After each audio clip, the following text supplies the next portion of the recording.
So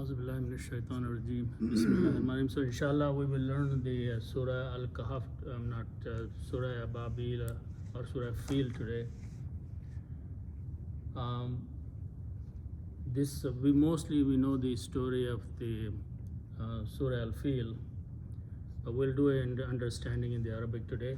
But before I do that, I want to spend a couple more minutes to go over some of the things that we'll repeat here, but it is a good idea to go back and understand one more time.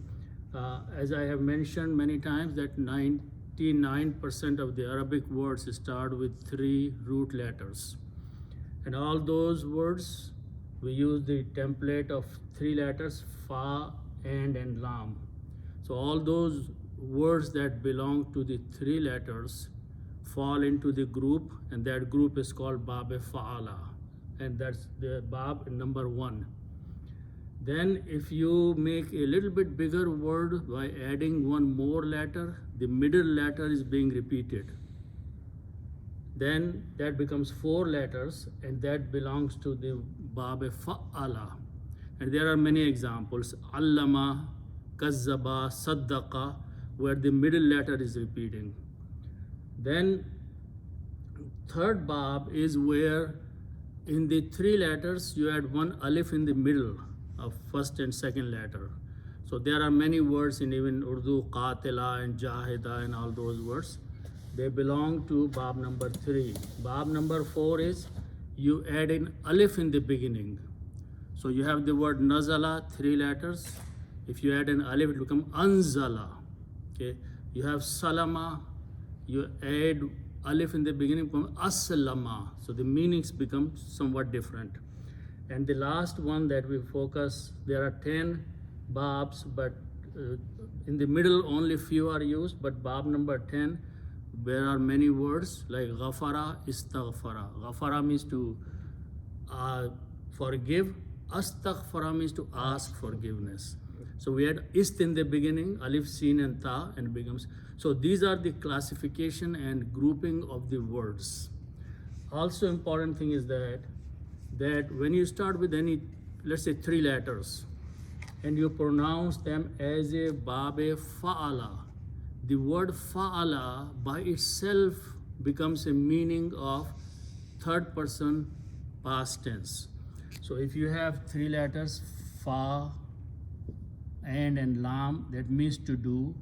If you pronounce them together as Fa'ala by putting 3 zabars, 3 fathas, the meaning of this word is 3rd person past tense, he and did. So one way to remember the grammar is that the name of the Bab itself is the meaning of 3rd person past tense, number 1. Number 2, that's a past tense. In the present tense is much easier, because in Arabic, present and future tense grammar is same. Okay, but when we are in the context, we say which one is present, which one is future. But there are, again, if you use the 3 letters, Fa and Lam, Fa'ala, which means to do, Fa and Lam, 3 letters. If I write down them together, it will be written as Fa and Lam. Okay. So the first one, if you notice that the sound of the 3 letters is same. First letter has a sukoon, second has a zabar, third has a pesh. If I put a ya in the beginning, this becomes the grammar of 3rd person present tense. Yaf'alu, he does or he will do. Okay. Instead of ya or ye, if I put a te in the beginning, taf'alu. First one was yaf'alu with a zabar on it, yaf'alu. Second one is if I put a ta in the beginning or te and pronounce the same way, taf'alu with a zabar, this becomes the grammar of you. You, one person, do or will do. The third case is that instead if you put anything but the alif in the beginning with the zabar, af'alu. This becomes the grammar of I do and I will do. Third. Fourth one is that if I put a noon in the beginning it becomes the grammar of we, first person plural, do or will do. Grammarians have made it easy by taking the first letter ya, ta, alif and noon and calling them yatan. This word yatan, if you remember this word yatan, that means you will remember that this is third person, this is second person, this is first person singular, first person plural. So the word yatan has been created out of these four. So this is just to recall. Okay. Now I want to go back to the surah here. Auzubillahi minash shaitanir rajim. Alam tara kaifa fa'ala rabbuka bi ashabil fil. Here, first of all, the letter alif, which is in the beginning, and it comes in the beginning, it by itself with the zabar has a meaning. It makes the statement a question statement. For example, I went, did I go? So if I put this way, this alif is used to make the statement question mark. Number one. Then the word lam. Lam has certain meanings and certain characteristics. First of all, its meaning is not, but it does few things. So just first of all, the meaning is not. It makes the statement negative. Okay. For example, this is a book, then you say this is not a book. Okay. Or I go, I don't go. So this lam does that, but there's a couple other things. Okay. Now let's look at and we will come to them when we combine the third word with that, how it reacts. These three root letters, okay, Ra, Alif and Ya means to see. Okay, these are the three letters, so they belong to Bab Fa'ala. But one important thing is that second letter and third letter, there are in Arabic letters, three letters are called weak letters. Weak letters means Alif, Waw and Ya. They are sound letters. They are not true letters, but they create the sound. So that's the reason they are called weak letters. Huruf illat. Alil means to sick, to be sick. So what happens when they are in a word, we do certain things. Sometimes we change their sound, sometimes we throw them away because they are sound creators. But in this case, this is a very unique case. This has two weak letters, okay? So just know the meaning of that. Now, if I have these three letters, fa'ala, fa'ala means to do. One grammar that we have not done is that if I put a ta in the beginning and pronounces taf'alu, which is exactly same as this one, okay? But here the meaning is you do or you will do. This word taf'alu is also used for the feminine word singular. So this word also means she does. Okay, just to make sure that you will see this many times, that we this same word has the meaning she does, but we don't need that one here. Okay. But here we will use exactly as you here. So if I put ta in the beginning and write down these three letters, and same harakat, this one has a sukoon, this one has a zabar, this one has a pesh. So this meaning will be you see or you will see. Okay, so just write down you see for now. Okay, but both meanings can apply.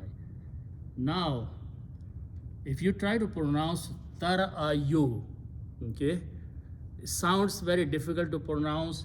Plus, there are many issues about that ya, this ye, has the sound of e in Arabic. But actually, there's a pesh on that, which is sound of o. Okay, so what we do, this is a weak letter, we throw this away here. Okay, now what is left? Tar'a. Okay, tar'a is again hard to speak on the tongue. So they fix the sound of that by moving zabar on this and ra. So this Next change to make easy is tara. If I move this thing around, zabar here and alif here and leave it there, tara is easy to pronounce. Now some smart Arab comes and says, why do we have to keep this alif when zabar is giving the sound of tara? So I said, let's throw this away again. Okay, so tara means you see. So if I write down tara here, you see. Okay, now then you combine with, so you, this is you see. You combine with lam. Lam tara, you did not see. Make it negative. When you add this alif, there would be did you not see. Okay, did you not see. Okay, notice one thing, lam did one more thing. When I say did you not see, I'm talking about the past tense. Even though tara is the taf'alu is a present tense. So this is the characteristic of lam, that when lam comes, it pulls into the past tense. And you will see this combination many places in the Quran. Alam tara, alam tara, alam tara. So the meaning of these three words together is someone is telling, or Allah subhanahu wa ta'ala is telling Prophet sallallahu alaihi wasallam, did you not see? Or it's telling the reader, to you and me, did you not see? So the question is, what are we talking about? So Allah subhanahu wa ta'ala is saying, Kaifa fa'ala rabbuka bi ashabil fil. Important thing is that the word tara, so what is this? This is the story that Abraha, a king, came with the elephants and an army to destroy Kaaba. And that happened before the birth of Prophet sallallahu alaihi wasallam.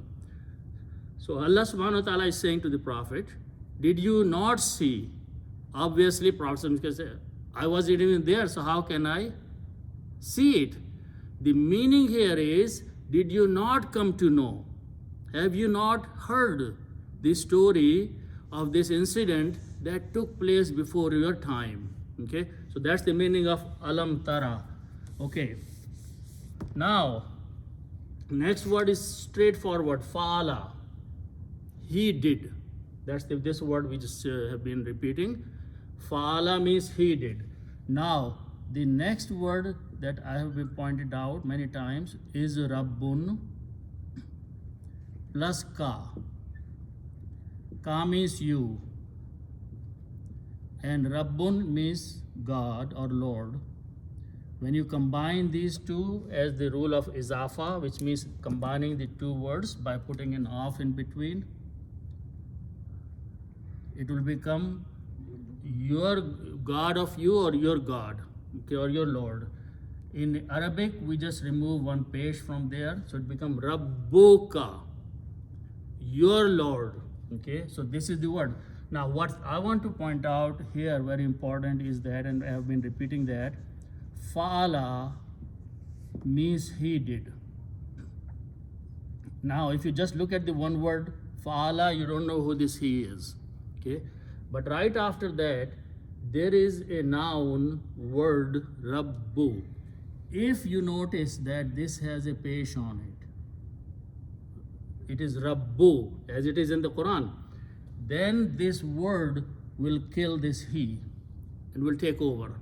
So the meaning will be, your Lord did, your God did. Did you not see, have you not seen what your God, what your Rabb has done or did? Okay, fa'ala. Now, the next two words are bi ashabil fil. So sa, swad, ha and ba are the root letters. 3 letters, so they belong to bab fa'ala. Sahibun is a person who is your friend or companion or someone. Sahib we use all the time, but the full word is sahibun.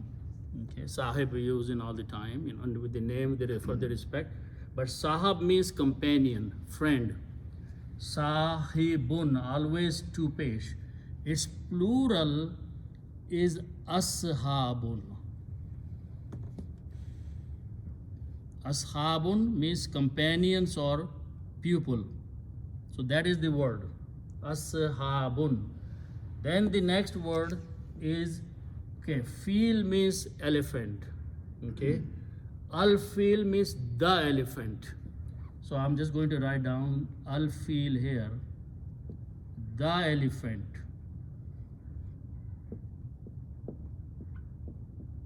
And the full word is al-filo. The word is filun. When you put al, it removes one page. So al-filo means the elephant. Now you put off in between. Same thing we have been doing. When we put off, it becomes pupil of the elephant. Okay, off. And what we do in Arabic, we from the first noun we remove one page. On the second noun we take the page and change into this there. And read them together without pronouncing this alif in between. So it becomes ashabul fili. Okay, there is a page here, but then we put a b with a zer, which means with, and this is a harf-jar. Harf-jar looks at the next word and changes the page into zer. So now this is exactly what's bi ashabil fil, with the pupil of the elephant. Did you not see how? Kaifa I missed. Kaifa means how or what. Okay. So alam tara, did you not see kaifa, what or how? Fa'ala rabbuka, your Lord did bi ashabil fil, with the people of the elephant. Okay, that's the army that came. Now Allah subhanahu wa ta'ala is saying, okay, pay attention to the. So the ashab means companion, as you said. Yeah.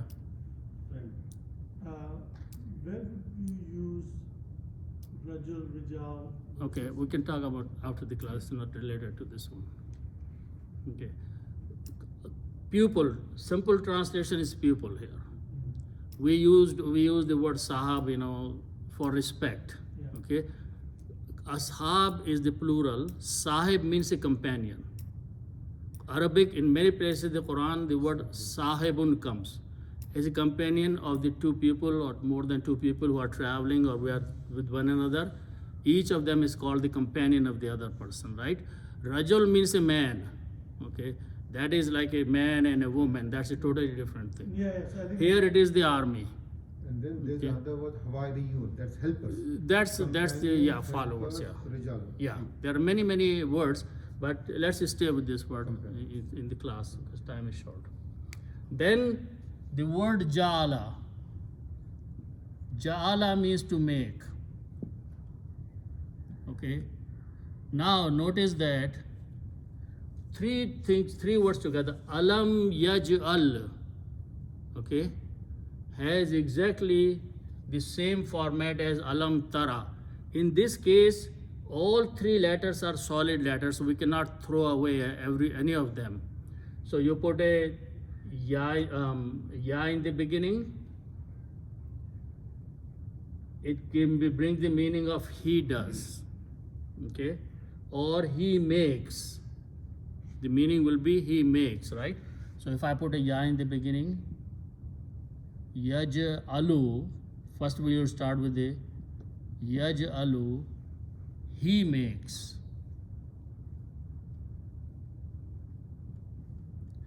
Then you add lam before that and alif before that, which is a question mark.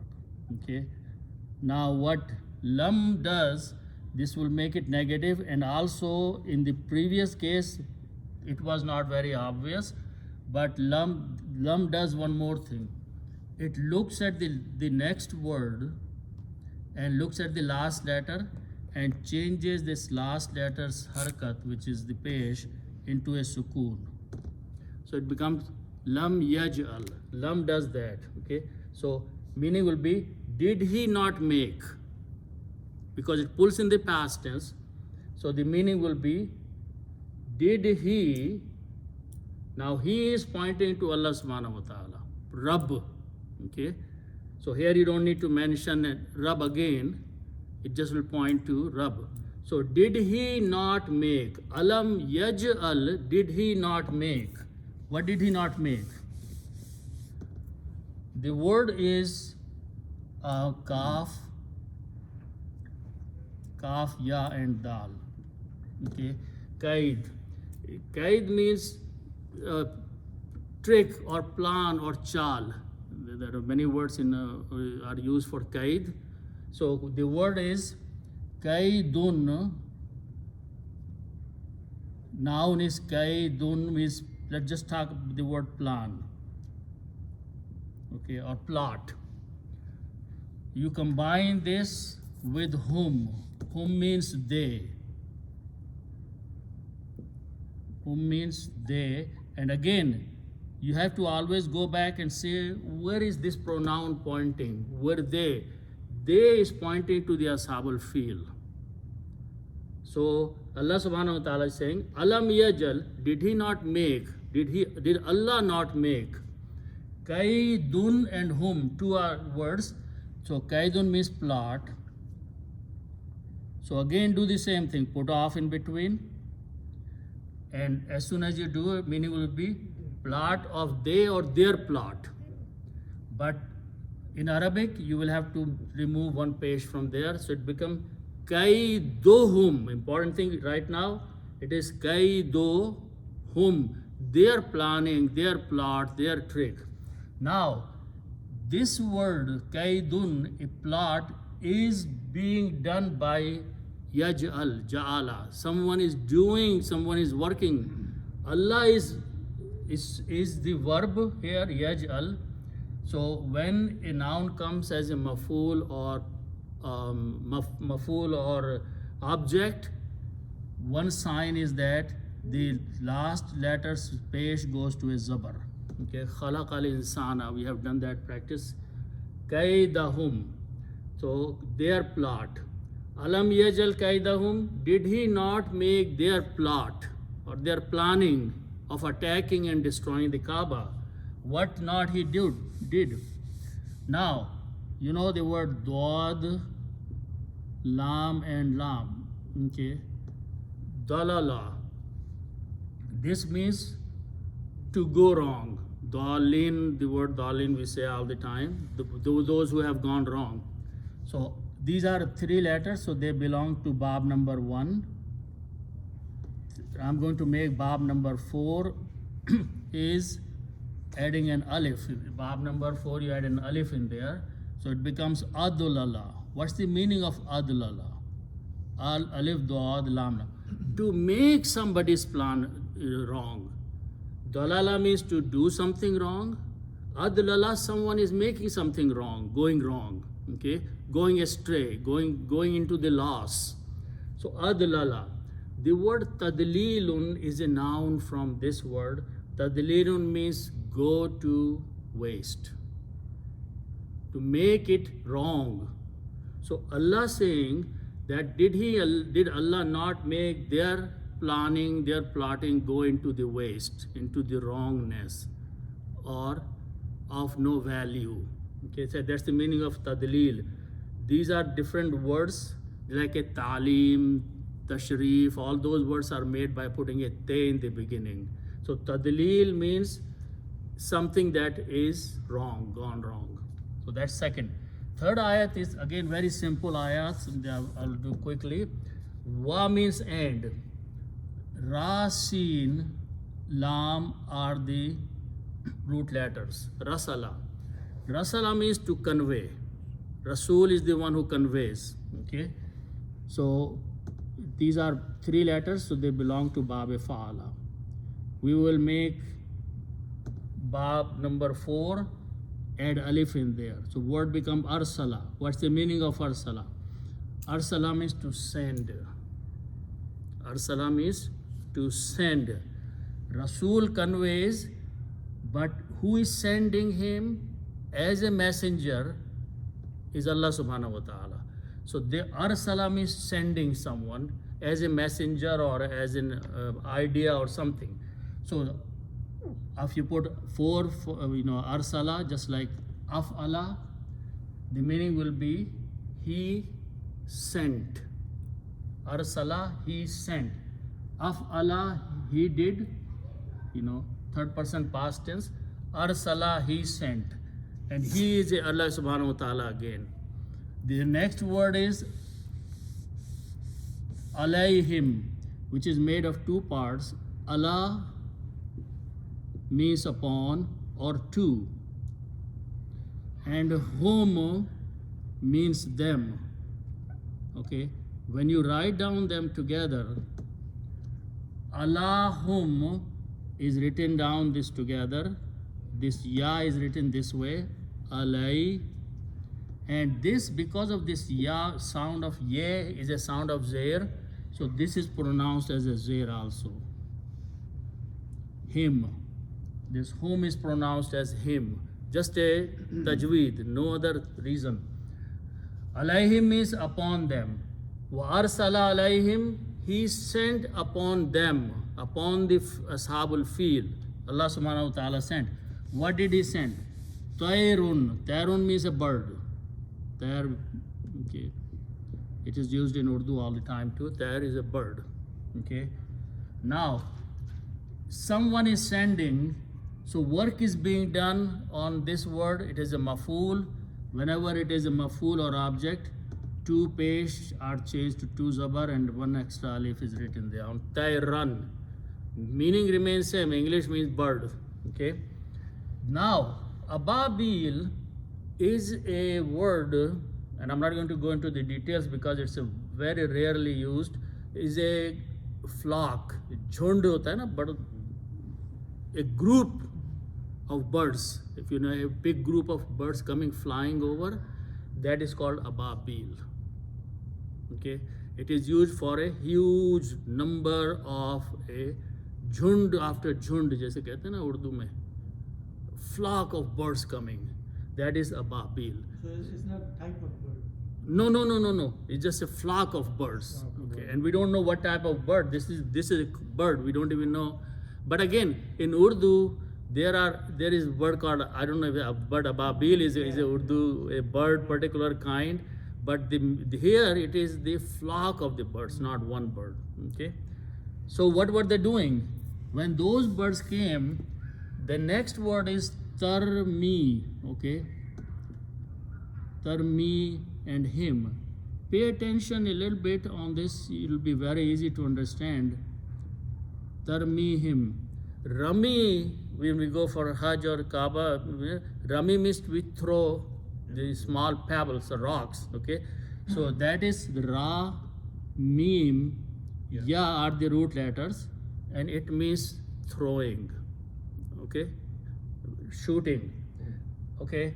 I'm going to apply the grammar of taf'alu. Okay. So this will become tarmiyo. Okay. Notice I mentioned in the beginning that this particular grammar is used for you do and she does. For both. In this case, we will take the meaning of she does. Why we are taking the meaning of she does? Because Tayran is a group, Tayran Ababil is a group, and for group we use the grammar of a feminine word. And I've mentioned that, like when we say Fauj aa gayi. Fauj is a group, but we are using the grammar of a feminine. So Tarmi, literal meaning is Tarmi is she throws. But she here is not a feminine, it's a group of bird. So Tarmi, okay, whom is again them, and them is pointing to again the Ashabul Fil. So Tarmihim, they were throwing, the birds were throwing or throwing on them. Okay, again, when you combine these two, these three, this will be exactly, this Dhamma will not be pronounced here, it will be pronounced as Zair, and this will be pronounced as Kasra. Tarmihim, that's the word in the Quran, throwing upon them. And them is the Ashabul Fil. What were they throwing? Again, the word hijaratun. These are just the nouns and they are just used. Hijaratun means stones. There are many places in the Quran, Hajrun comes and other places. Hijaratun means stone. B means with, okay, and B is a harf-jar, so harf-jar will change two pesh to two zer, so it becomes bi hijaratin. Throwing with the stones, throwing the stones, okay. Min sijil. Min means of. Okay, now these are the words. Sijil, I read somewhere that this is actually Farsi word. In Farsi, there is a word sang, sange-jil. Sang means a stone. Yeah. Okay. Sijil came from Farsi into Arabic, and it may mean the baked clay. Baked clay are, है ना, सुराई और घड़े बनाते हैं. That's called baked clay. Sijil is a very unique type of stone or rock or made of something, stones or pebbles. So those stones were of some special type of pebbles. So min sijil is that. Okay, the word is sijilun, but min is a harf-jar. It will become min sijilin, of those kind of baked clay. So what they were doing actually, faja'ala, fa means so. So means then, after they came with these rocks. Ja'ala, he made. He is Allah subhanahu wa ta'ala. Hum means them. Faja'alahum, so he made them. Allah made them, the pupil and the elephant both combined. What did he make of them? The word is Ain Swad Fa. Asafa, and noun is asfun.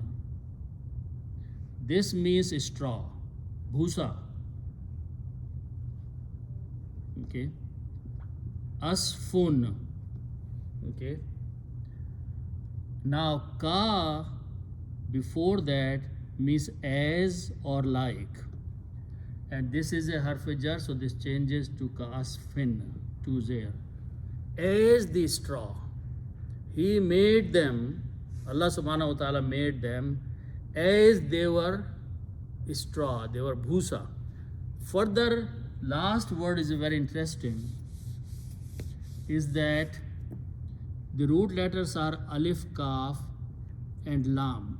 Akala. This means to eat. Now, by this similarity, I just want to mention one thing. For easy understanding, if I have three letters, qatala. Qatala means to kill. Okay? If I put a meme in the beginning, and you know this word, and a vav here, and pronounce as maqtul. What is, no, Dead. the one who has been killed. No victim. Killer is the qatil. Okay? So by putting a meme and a vav, okay, and actually full word is maqtulun, qatilun. So how do we make a doer?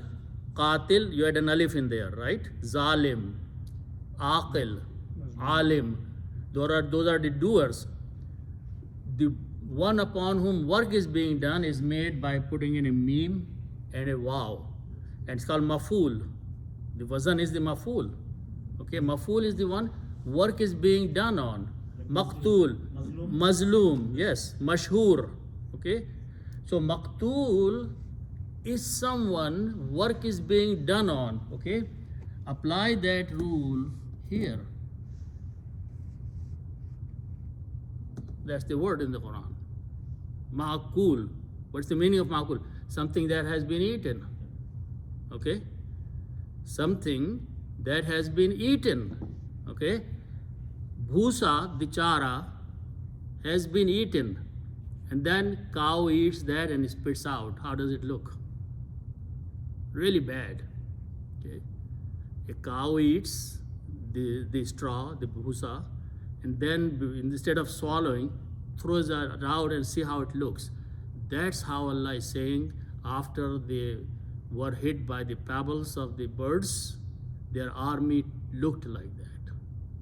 They turned very ugly, like a straw, that eaten straw. Fresh straw may not look bad, but once it has been eaten and chewed and all that and thrown out, the word ma'kul is very strong word. Okay. It seems like maybe the guts came out or something. Well, that's what the historians say, that when the pebbles or the rocks fell on them, small rocks, they went through the body and they just decomposed the bodies.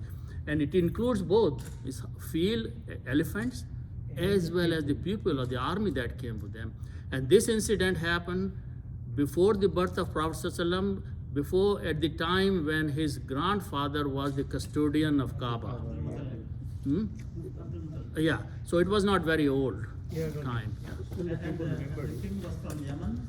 Abraha was his name. I don't know where he was from, Yemen or something. Yemen? He had built a church of glass.